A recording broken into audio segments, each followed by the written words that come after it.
Tonight we're at the Mandalay Bay in Las Vegas. We've had a controversial end to our second fight of the night. Joe Cortez, the man at the centre of the controversy, and we can hear from the legendary referee himself right now. Man of the hour. Joe, very confusing outcome of this fight here.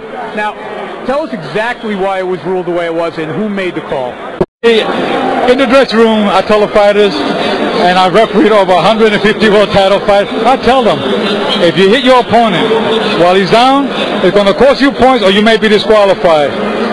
Obviously, you saw the fighter was actually taking a pounding. Had he not hit him while he was down, the fight would have been over.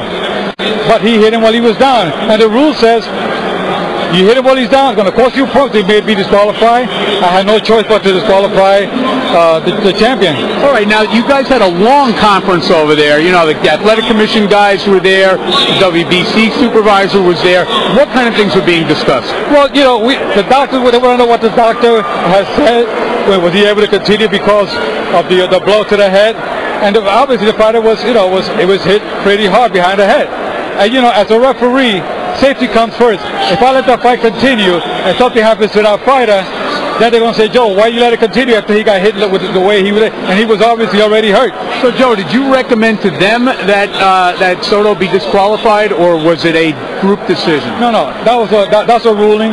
It said, the rule says if you hit your opponent while he's down, then it costs you a point or you may be disqualified. There's no wiggle room on that. There's no wiggle on that. All right, because it appeared that Lorenzo went down voluntarily to avoid punches at one point. Is that when the punch behind the head was landed? Well, you know, I have to look at the replay to see if he went down on his own, but he went down from a combination of punches, whether it was late reaction or whatever, he went down.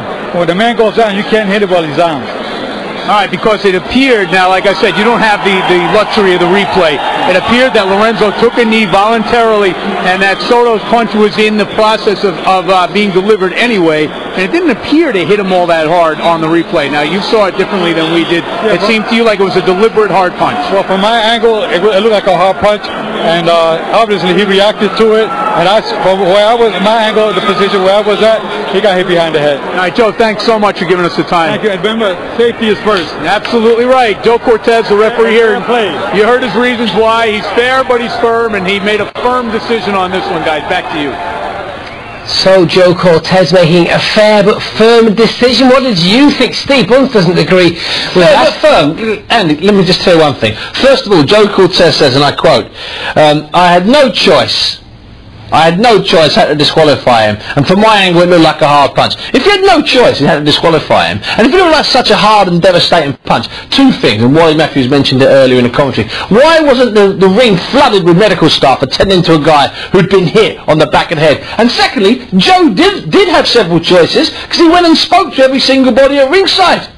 He was like a prostitute working in a room full of oil billionaires. He went and tapped up everybody. He had a chat with everyone at ringside. He needed someone to clarify what he clearly missed. He messed up. He made an absolute mistake. He intervened in the fight at one point, and then he stood back, and then when the guy goes to his knees, he takes a second and a half to get there. You can't leave a guy like Humberto Soto. You can't give him a second and a half when his blood's pumping, quite literally.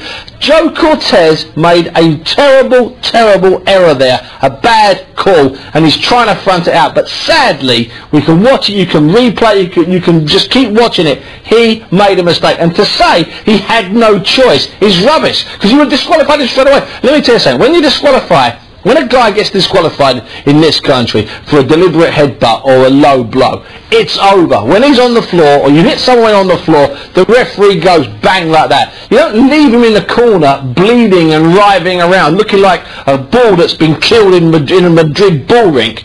That was disgraceful and stupid refereeing. And I tell you what, I don't think Joe Cortez should take charge of another big fight again, because he looks like an old man and his reactions are those of an old man. You take it away now, Andy. Don't sit out the fence there, Steve. I don't